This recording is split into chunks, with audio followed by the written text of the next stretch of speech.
Today you'll take the vocabulary quiz for week 9 in Language Arts. Be sure to put your name and your class number at the top of the page. Here are the words that we'll be focusing on this week. I'm going to read them by columns. Column 1, aptitude. Column 2, prototype and parapet.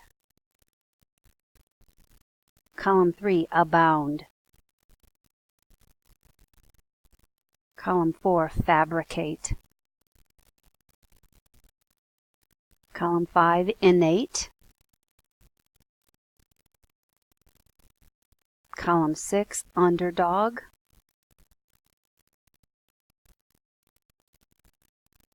And fetch. And column 7, retrieve. Number 1. This word's an adjective.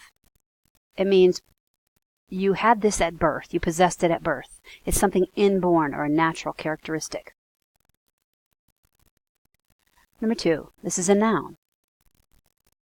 A loser or predicted loser in a struggle or a contest.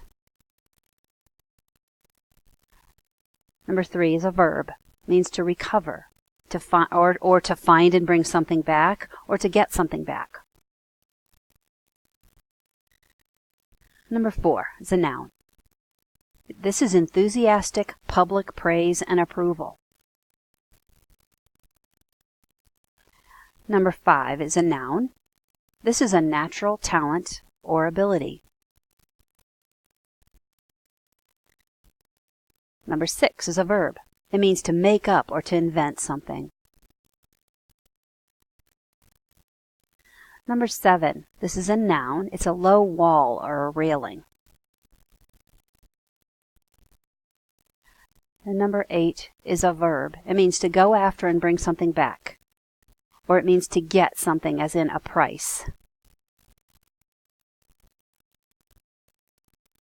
Number 9 is a noun, an early or original example upon which later examples are based. Number 10 is a verb that means to be numerous or great in quantity.